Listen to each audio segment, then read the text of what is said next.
tardes, muchísimas gracias por la invitación y gracias a todas las personas que están acá participando. Es muy bonito ver el interés que tienen por aprender y especializarse.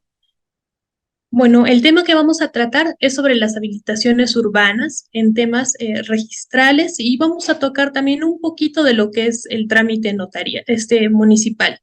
Vamos a ver que el marco legal en el cual se desarrollan las habilitaciones urbanas está principalmente en la Ley 29090, que es la Ley de Regulación de las Habilitaciones Urbanas y Edificaciones.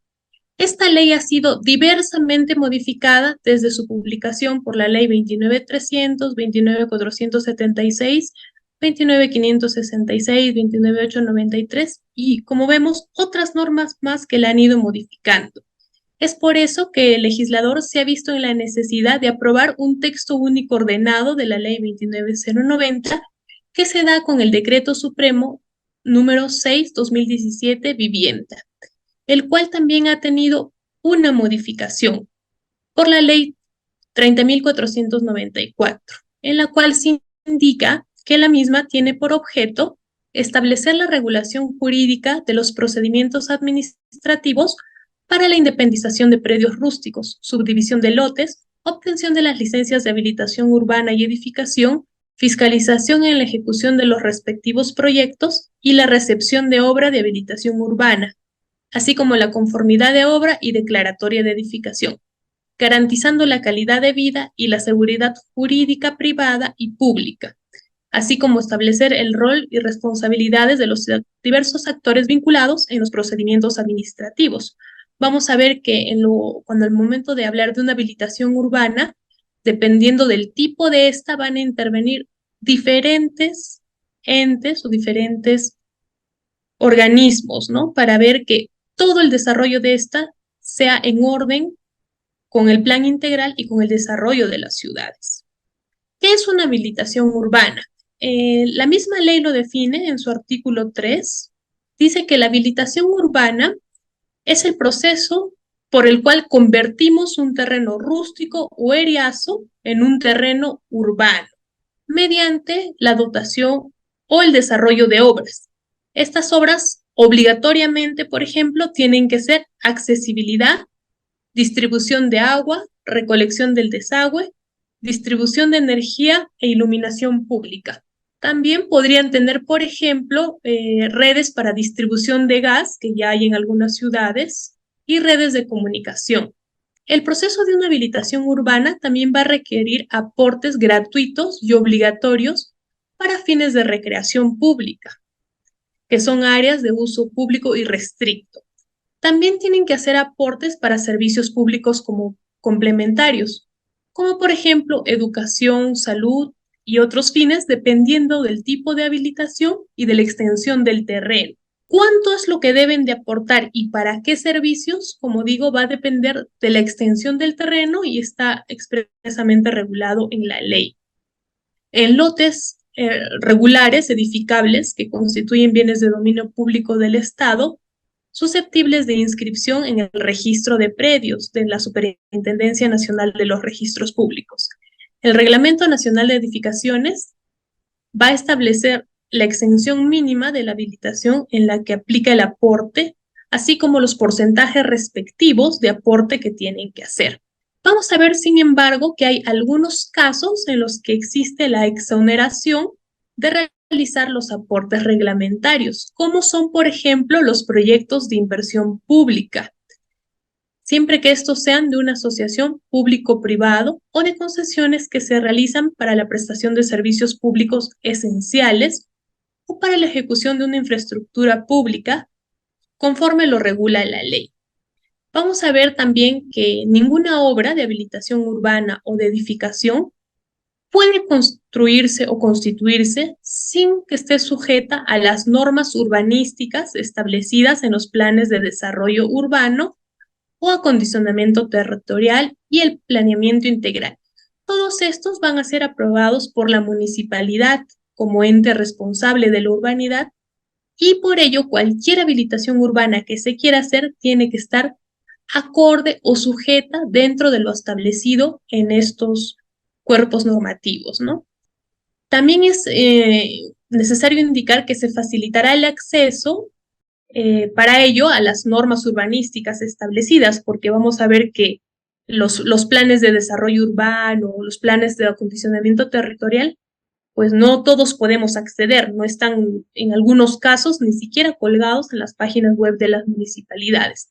Entonces, cuando yo quiero hacer una habilitación urbana, necesito acceder a estos instrumentos de desarrollo de la municipalidad. Las municipalidades tienen la obligación de facilitarlos a los usuarios para que puedan hacer las habilitaciones urbanas acorde a estas normativas internas.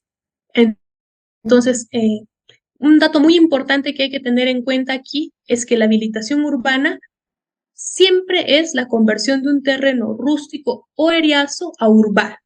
Yo durante la experiencia que tengo en registros he logrado ver que en algunos casos son terrenos urbanos y plantean habilitaciones urbanas. En esos casos no es procedente ese acto, solamente procede para terrenos rústicos o eriazos que gracias a la dotación de servicios van a constituirse en habilitaciones urbanas. Vamos a ver que pueden ser habilitaciones urbanas nuevas, ejecutadas o una reurbanización. Una habilitación urbana nueva es aquella que se realiza sobre un terreno rústico, puede ser ejecutado por etapas. Por etapas quiere decir que no voy a habilitar todo el terreno, sino una parte, con venta garantizada de lotes, es decir, ya puedo estar vendiendo los mismos, con construcción simultánea incluso de vivienda y o del tipo progresivo. Vamos a ver que en algunos casos ya van construyendo, sobre todo en la práctica se ve la construcción simultánea cuando hacen convenios con el bono familiar, por ejemplo, o con programas del Ministerio de Vivienda, ¿no? La habilitación urbana ejecutada es aquella que se ha ejecutado sin contar con la respectiva licencia y antes de la entrada de la vigencia de la presente ley, de la 29090, ¿no? Su aprobación se realiza en vía de regularización de habilitación urbana ejecutada y, de ser el caso, la recepción de obras. La reurbanización es el proceso a través del cual se recompone la trama urbana existente mediante la reubicación o redimensionamiento de las vías. Puede incluir la acumulación y posterior subdivisión de los lotes, la demolición de edificaciones y cambios en la infraestructura de servicios. Están sujetas a los trámites de una habilitación urbana con construcción simultánea y no están sujetos a los aportes adicionales a los ya existentes. Acá, por ejemplo, vemos un gráfico de un modelo de una habilitación urbana, ¿no? Como vemos, implica la apertura de vías, que son los servicios de accesibilidad. Aquí al medio vemos un aporte realizado. Como vemos, esto va a ser por etapas, ¿no? Solamente esta parte de acá, donde se ven estos gráficos, se está realizando la habilitación urbana nueva y todo el resto puede quedar sin habilitar aún. En esos casos vamos a ver que si se habilita parcialmente un terreno rústico o eriazo, va a implicar la independización del área que vamos a habilitar. Solamente el área que se va a habilitar se va a convertir en urbano y lo otro va a seguir siendo rústico. Vamos a ver los tipos de habilitaciones urbanas. Dependiendo del uso es que se han categorizado. Pueden ser para uso industrial, para usos especiales, puede ser habilitaciones en riberas y laderas, habilitaciones residenciales, habilitaciones para uso comercial o la reurbanización. Por ejemplo, acá hay algunos gráficos de unos proyectos que han presentado a registros.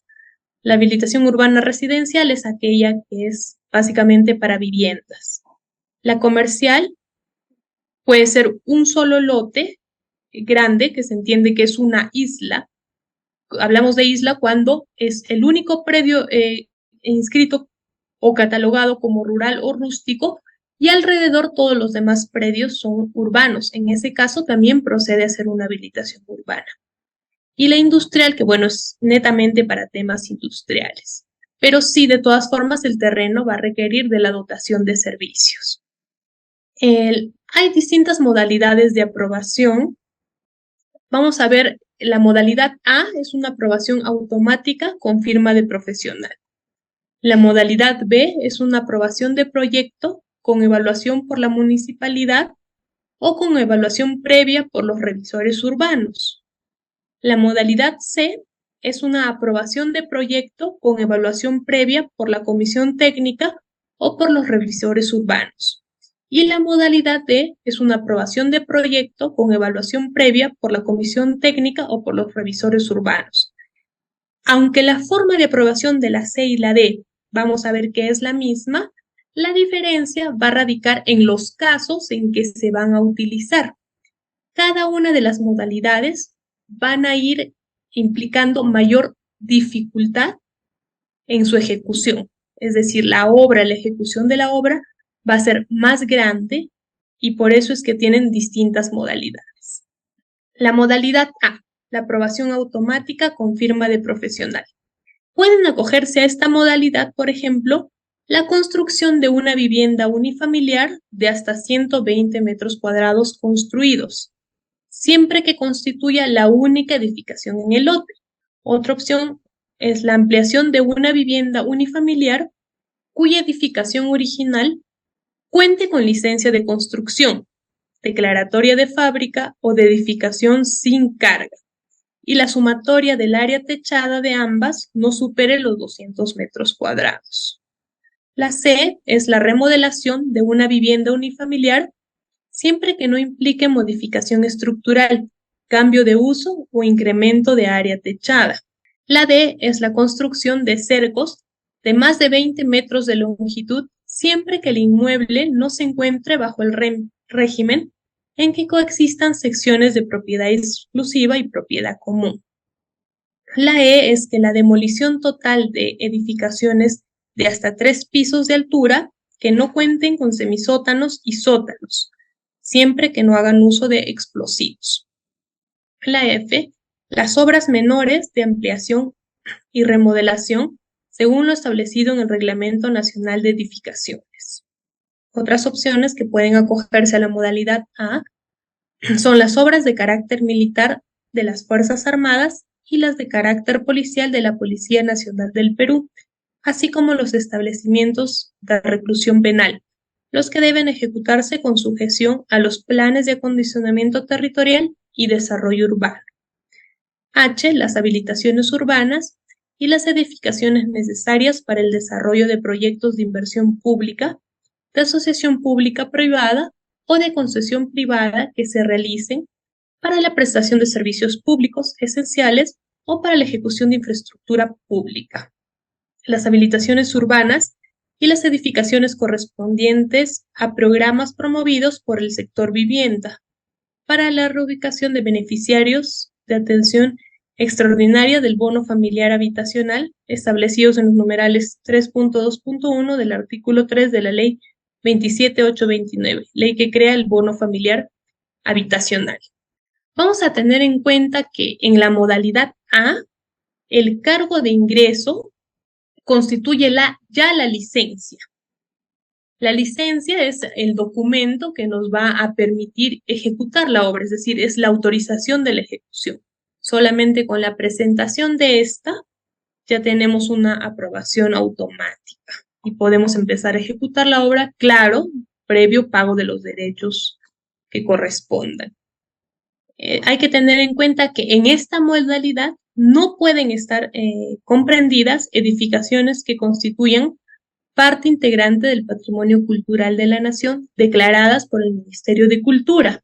Las edificaciones señaladas en los literales A, B, C, D y E que hemos visto, que requieran la ejecución de sótanos o semisótanos con una profundidad de excavación mayor a 1.50 metros, colindantes con edificaciones existentes. En dicho caso, debe tramitarse la licencia de edificación bajo la modalidad B.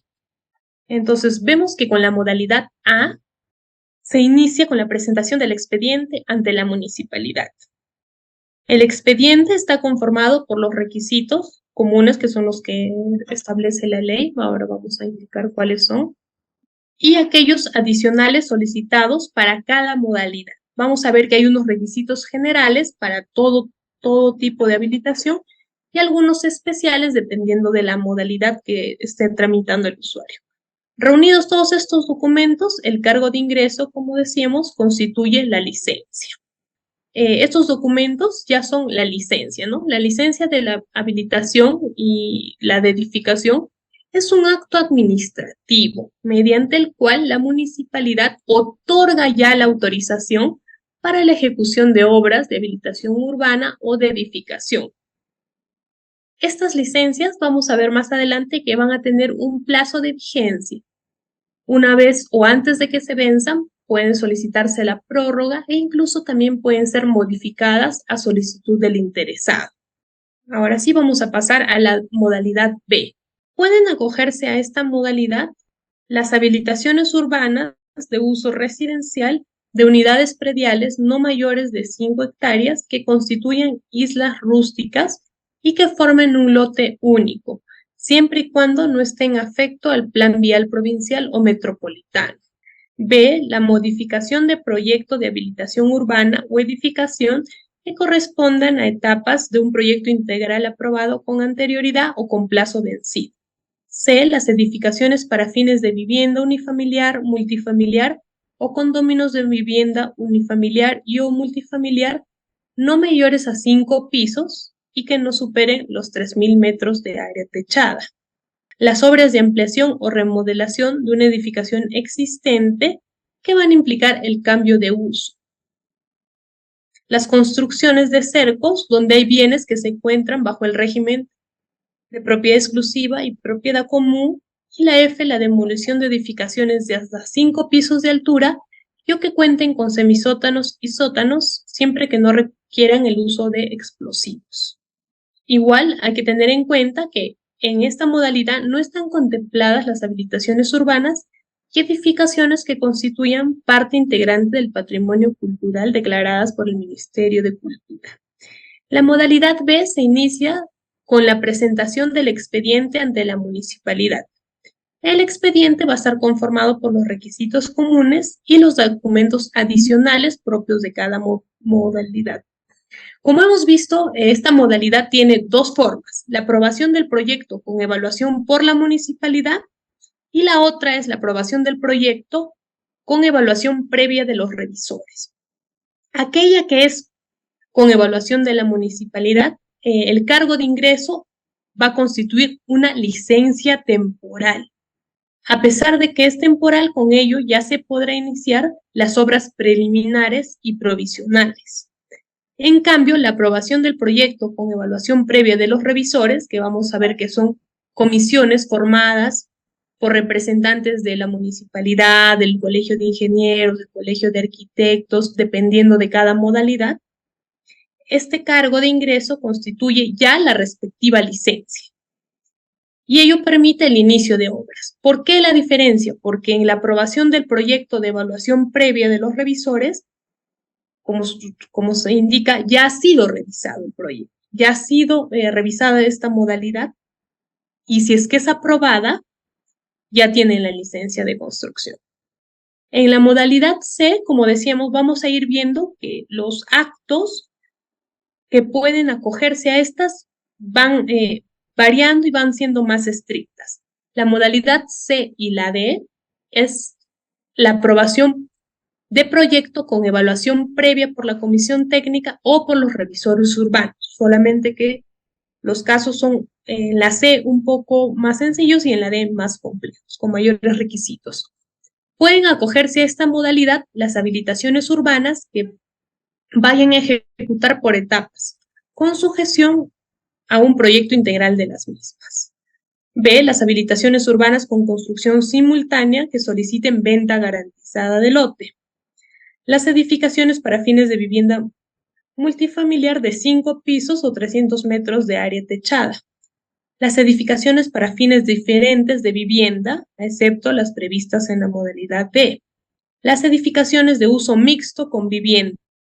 Las intervenciones que se desarrollen en predios que constituyan parte integrante del patrimonio cultural de la nación declaradas por el Ministerio de Cultura. Vamos a ver que desde esta modalidad es que ya podemos empezar a habilitar terrenos que forman parte del patrimonio.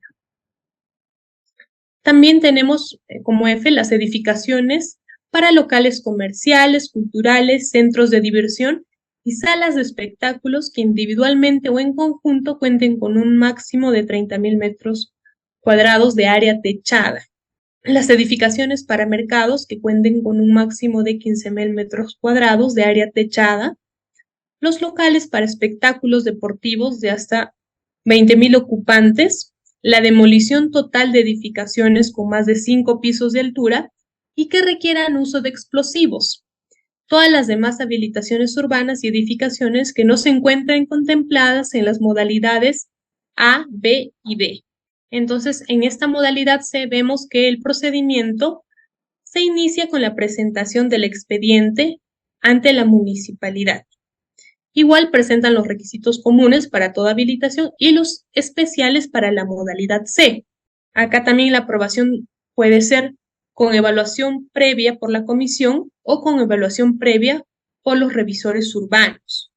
En caso de la aprobación del proyecto con evaluación previa de la comisión técnica, la municipalidad competente convoca a esta en un plazo no mayor de 5 días para que puedan hacer la revisión. La comisión tendrá 40 días hábiles para la evaluación correspondiente. Vencido este plazo, si no hubiera pronunciamiento, se aplica el silencio administrativo positivo, salvo que hayan solicitado el proyecto en bienes inmuebles integrantes del patrimonio cultural de la nación. En ese caso, se aplica el silencio administrativo negativo. El otro supuesto es la evaluación previa de los revisores urbanos. El cargo de ingreso constituye la respectiva licencia, igual previo pago de los derechos, y a partir de ahí ya se pueden iniciar las obras. La modalidad D, que es la última y la que se aplica para casos más complejos. Vamos a ver que deben seguir esta modalidad A, las habilitaciones urbanas de los predios que no colinden con áreas urbanas o colinden con predios que cuenten con proyecto de habilitación urbana aprobado y no ejecutados. Por lo tanto, se requiere de la formulación de un planeamiento integral. Las habilitaciones urbanas de predios que colinden con zonas arqueológicas, bienes inmuebles integrales del patrimonio cultural de la nación o con áreas naturales protegidas. Las habilitaciones urbanas con o sin construcción simultánea para fines de industria, comercio y uso especiales. Las edificaciones para fines de industria. Las edificaciones para locales comerciales, culturales, centros de diversión y salas de espectáculos que individualmente o en conjunto cuenten con más de 30.000 metros cuadrados de área techada. Las edificaciones para mercados que cuenten con más de 15.000 metros de área techada.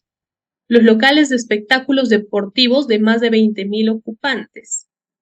Las edificaciones para fines educativos, salud, hospedaje, establecimientos de expendio de combustible y terminales de transporte. Entonces, igual, esta modalidad se inicia con la presentación del expediente ante la municipalidad, con los requisitos comunes para todas las habilitaciones y los documentos adicionales. Acá también el usuario tiene dos opciones, igual que en la C, ¿no? La aprobación del proyecto con evaluación previa por la comisión técnica y la evaluación previa por los revisores urbanos. Igual, la que es con evaluación previa de la comisión técnica, en la misma situación, ¿no? La municipalidad tiene 5 días hábiles para conformar la comisión y esta comisión dispondrá de 40 días hábiles para emitir un pronunciamiento. Si es que no emitiera un pronunciamiento, se aplica el silencio administrativo positivo. Y en caso se trate de bienes integrantes del patrimonio cultural de la nación y no se hubiera emitido pronunciamiento dentro de los 40 días hábiles, se aplica el silencio administrativo negativo. En cambio, aquella que es con evaluación previa de los revisores urbanos, el cargo del ingreso constituye ya la respectiva licencia, porque ya el proyecto ha sido revisado por la comisión conformada por todos los profesionales que se requieren para ello. Y con eso puede dar inicio a las obras. Vamos a ver, como señalaba, que entre estas modalidades, bueno, la modalidad A es de aprobación automática, ¿no? Basta que yo me encuentre en esos supuestos, presente mi solicitud a la municipalidad y esa ya se entiende como licencia. En cambio, la modalidad B, C y D sí va a requerir una evaluación previa, ¿no? Todas estas pueden ser inscritas en la Superintendencia Nacional de los Registros Públicos. Para la inscripción de la modalidad B, C y D, se realiza únicamente con la recepción de obra, a excepción de habilitaciones urbanas con construcción simultánea y venta garantizada de lotes, en las que se realiza la anotación preventiva de predeclaratoria y preindependización una vez obtenida la licencia de edificación. Es decir, yo puedo inscribir el proyecto, puedo anotar que estoy iniciando una habilitación urbana, o en todo caso puedo de frente inscribir la recepción de obras, ¿no? Salvo en estos casos. Vamos a hablar un poco de lo que es la aprobación del proyecto de la licencia de habilitación. Como decía, la licencia de habilitación urbana y de edificación tiene una vigencia de 36 meses, prorrogable por 12 meses más, y se puede prorrogar una sola vez. La prórroga debe solicitarse dentro de los 30 días calendarios anteriores al vencimiento de la licencia otorgada. El inicio de la vigencia de las licencias es computado para todas las modalidades desde la fecha de su emisión. La vigencia de las licencias reguladas por la Ley 29090 solo pueden ser interrumpidas por la municipalidad en los siguientes casos. Primero, por incumplimiento de las normas urbanísticas y o normas técnicas de edificación con las que fueron otorgadas las licencias. Y el otro caso es cuando hay un riesgo inminente contra la seguridad e integridad de las personas y o de las edificaciones, previa opinión favorable de la Oficina de Defensa Civil o la que haga sus veces en la municipalidad correspondiente. Para hacer la recepción de la obra, luego del inicio del proyecto, esta tiene que ser tal cual se planteó el proyecto o puede ser también remodelada. Si es que uno remodela, prácticamente tiene que volver a presentar todos los documentos replanteados. Lo normal es presentar los documentos sin modificaciones sustanciales, ¿no? Entonces, la misma norma nos indica que se considera modificación no sustancial las habilitaciones urbanas que en su ejecución han requerido el replanteo de lotes, sea en dimensionamiento, superficie o número, pero que mantienen el esquema aprobado en la licencia de habilitación urbana. Estas pueden ser sometidas a evaluación previamente a su ejecución o concluir normalmente su trámite de recepción de obras, respetando las áreas del cuadro de aportes. La recepción de obra puede ser inscrita con el formulario único de la recepción de obra de habilitación urbana, el plano de replanteo de trazado y lotización, la memoria descriptiva y la resolución de recepción de obras, todos ellos debidamente sellados por la municipalidad. Vamos a ver que en la habilitación urbana, como indicábamos, hay dos etapas: la aprobación del proyecto y la recepción de la obra. La aprobación del proyecto es solamente la licencia, ¿no? Que como ya hemos visto en cada una de las etapas, cuál es la forma de obtenerla. Luego de que se han ejecutado las obras, ya está finalizada la habilitación, se comunica ello a la municipalidad para que la municipalidad emita la resolución de recepción de obras. Y en mérito a ese documento, como hemos señalado en esta diapositiva anterior, es que se puede inscribir ese acto ya en registros públicos. Ahora, también indicábamos que hay casos en los que la habilitación urbana ya está hecha en la realidad, pero no tiene documentos. En este caso, en el caso de habilitaciones urbanas que hayan sido ejecutadas sin licencia después del 20 de julio del 99 hasta el 25 de septiembre del 2007, pueden ser regularizadas conforme a los procedimientos establecidos en el Decreto Supremo 11/2017 Vivienda, pudiendo considerar el cumplimiento de la norma técnica vigente a la fecha de su ejecución o en el caso que le sea favorable la norma técnica actual. El administrado que ejecutó obras de habilitación urbana sin contar con la autorización municipal correspondiente, puede iniciar el procedimiento de regularización siempre que cuente con edificaciones y obras de distribución de agua potable y recolección de desagüe y distribución de energía e iluminación pública, según corresponda. Y el nivel de consolidación de los predios debe ser el 90% del total del área útil del predio matriz. Como decíamos, es cuando en la realidad ya existe una habilitación urbana, solamente que no se hizo la licencia, no se hizo la recepción de obra, entonces la pueden regularizar. También podemos tocar en este tema la habilitación urbana de oficio.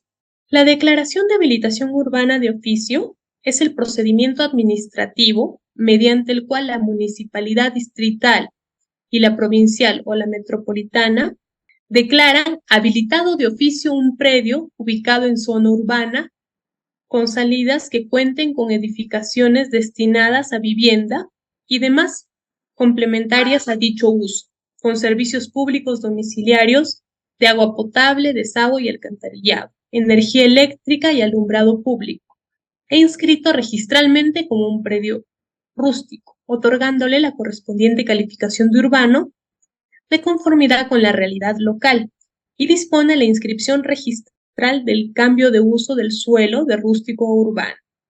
El 90% de los lotes que conforman el predio matriz materia de declaración deben contar con edificaciones permanentes, entendiéndose por estas aquellas construidas con un área no menor de 25 metros cuadrados, con albañilería y concreto o adobe, que tengan servicios públicos domiciliarios.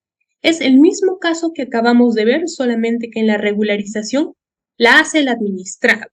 En cambio, la habilitación urbana de oficio es declarada por la municipalidad, cuando en la realidad ya existe una habilitación, solamente que el terreno sigue siendo rústico. Los predios objetos de la habilitación urbana de oficio no se encuentran sujetos a aportes reglamentarios de habilitación urbana, porque en la realidad no hay área ya para aportar, o puede ser que ya estén aportados, ¿no? En muchos casos ya cuentan, por ejemplo, con áreas de recreación, que es lo más común, losas deportivas o parques. Los predios materia de identificación para ser declarados habilitados de oficio deben ubicarse en una zona urbana consolidada con edificaciones y debe cumplir con las siguientes condiciones, ¿no? Encontrarse inscrito como rústico, la primera.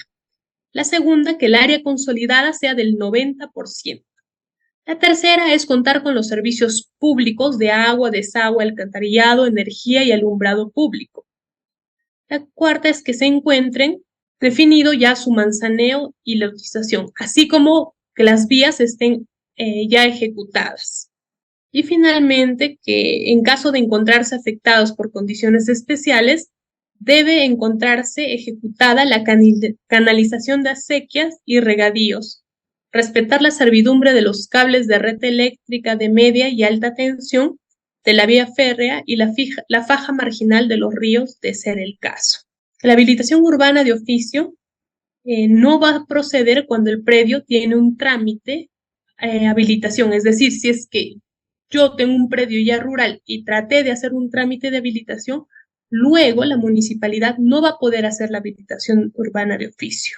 Tampoco procede cuando el predio se encuentra en zonas reservadas de faja, de la defensa nacional, sean de uso público, estén en zonas arqueológicas o se encuentren incursos en un proceso judicial.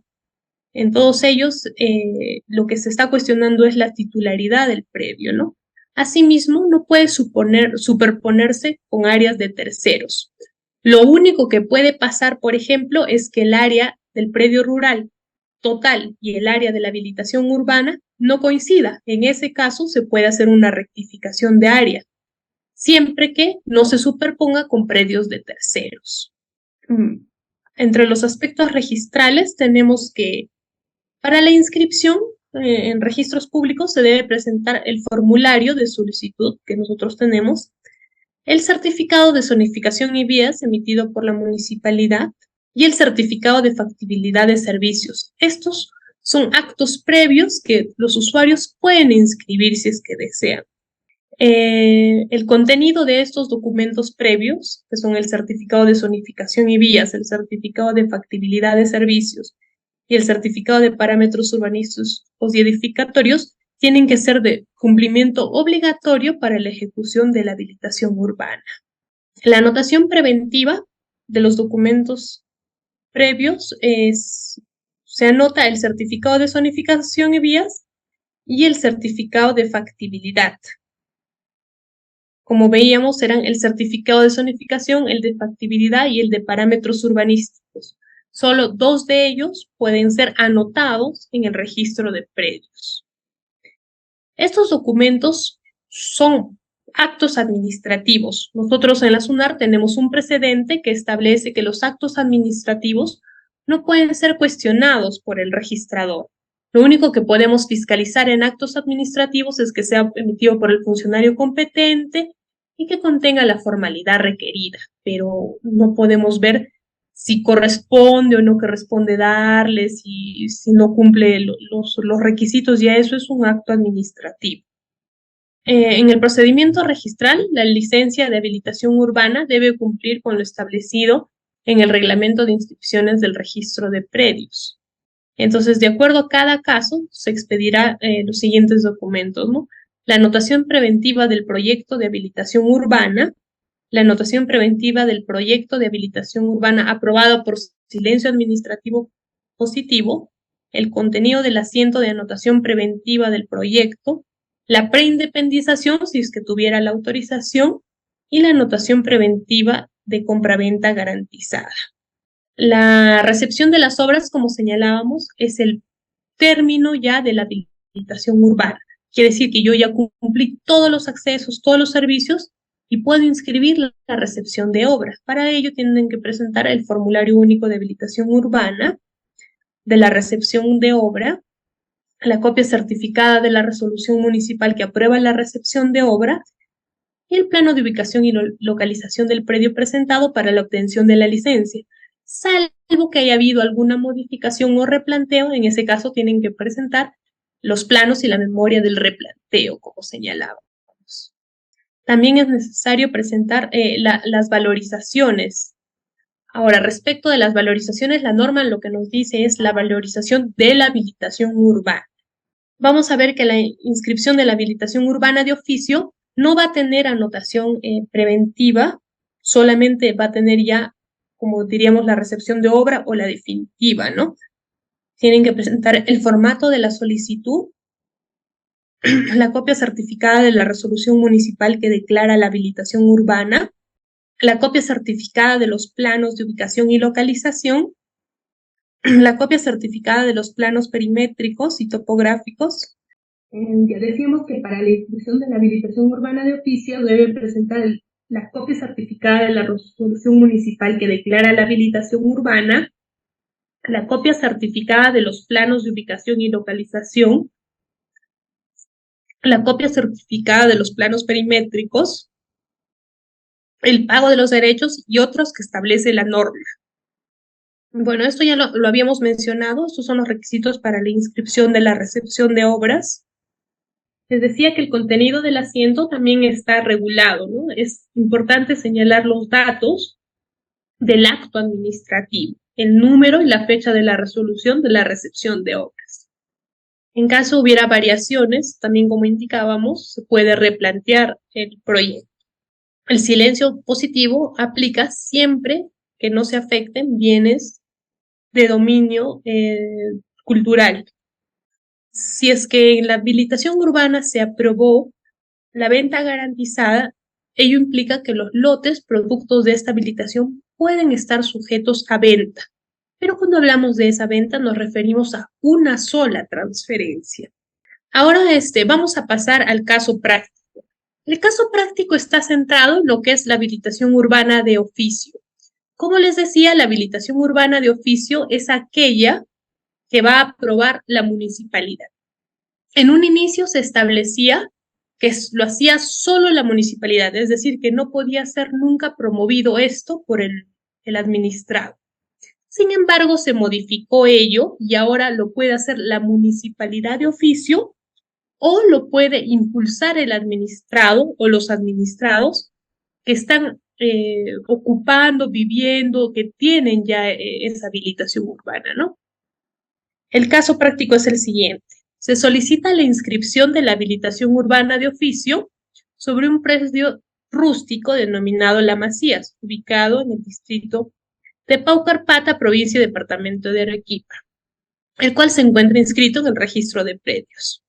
Para ello adjuntaron los siguientes documentos: la solicitud de inscripción de habilitación urbana y el cambio de zonificación, la resolución de la Gerencia de Desarrollo Urbano, la resolución de la Gerencia de Desarrollo Urbana, la valorización de la obra, otro informe de la valorización de la obra, que tiene que ser con firma certificada del profesional responsable de la obra.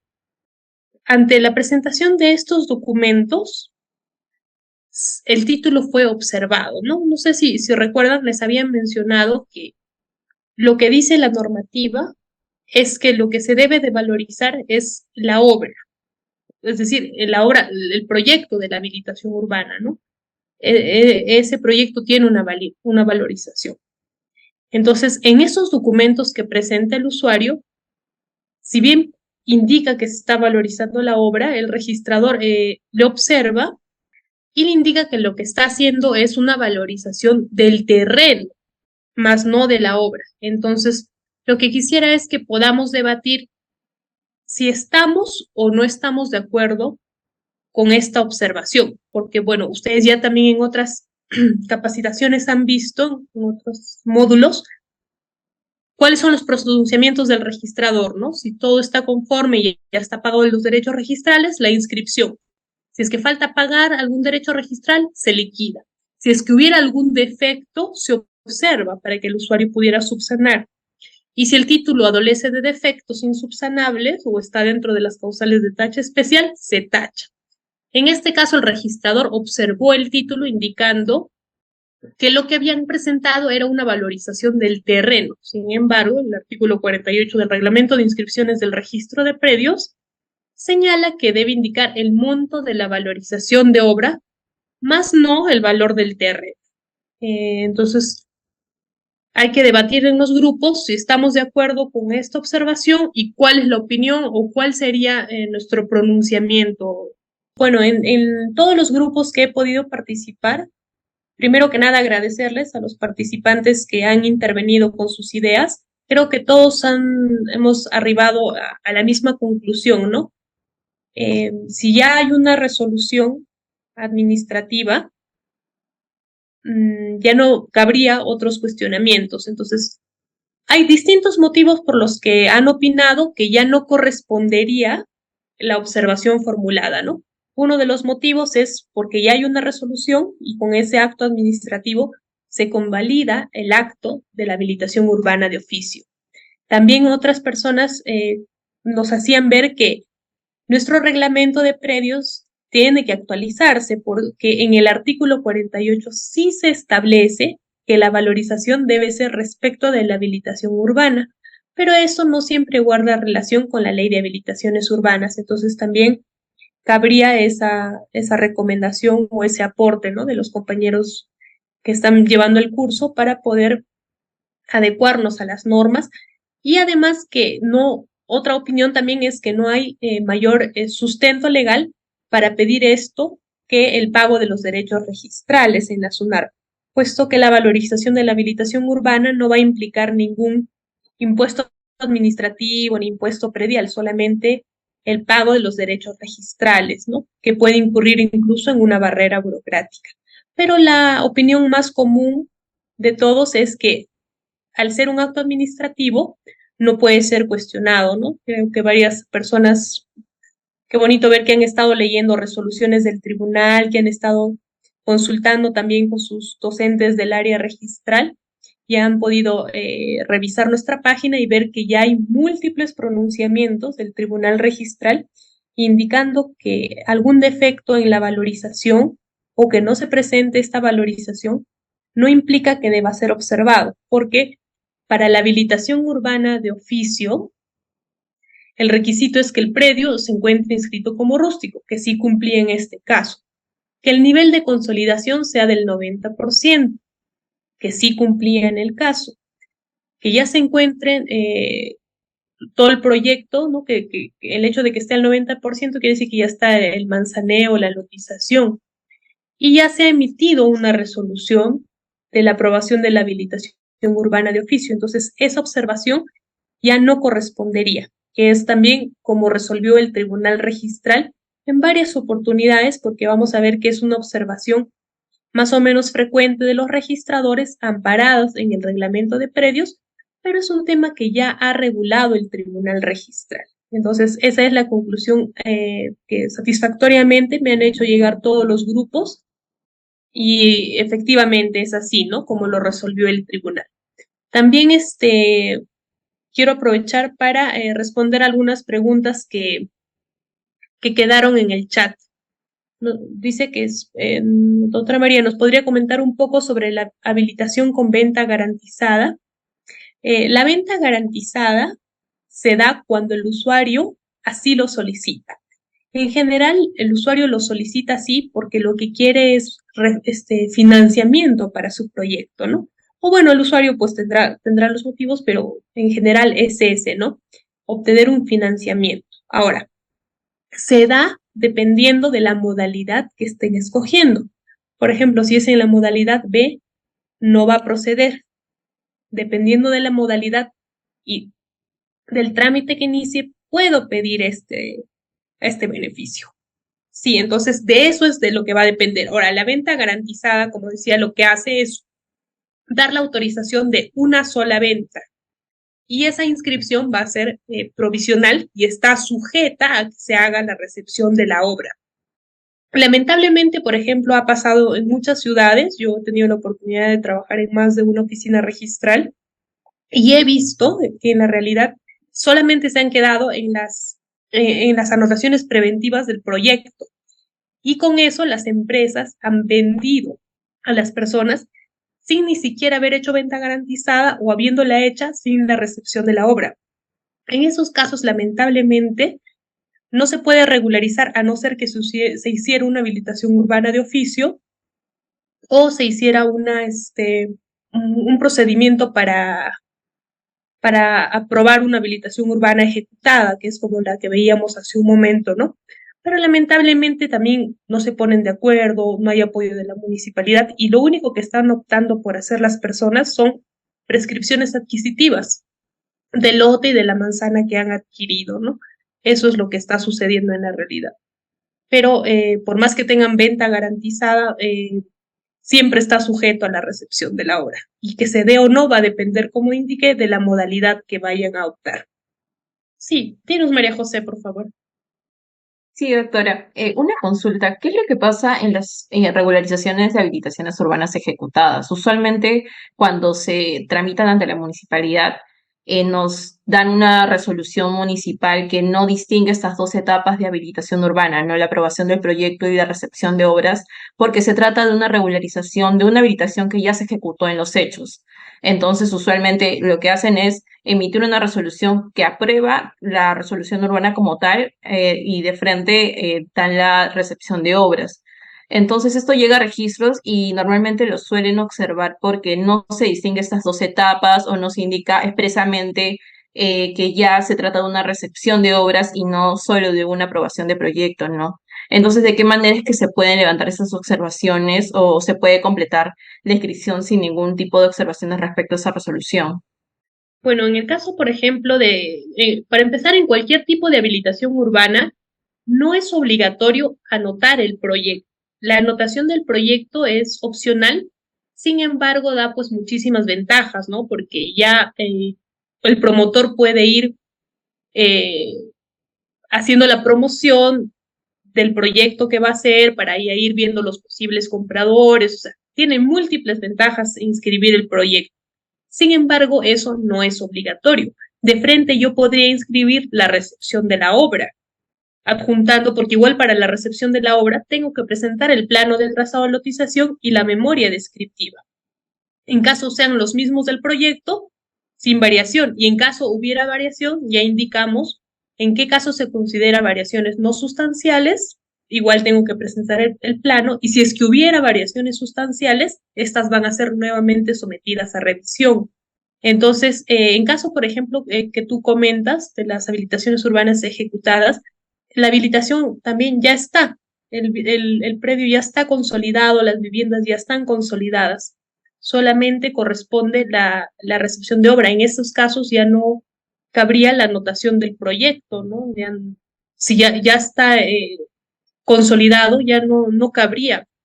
Habría nada más que quizá buscar algunas resoluciones y reconsiderarlo, porque también hay que tener en cuenta que ahora el Tribunal Registral está teniendo mayor cuidado en el cumplimiento de las resoluciones y de la aplicación correcta de las normas, ¿no?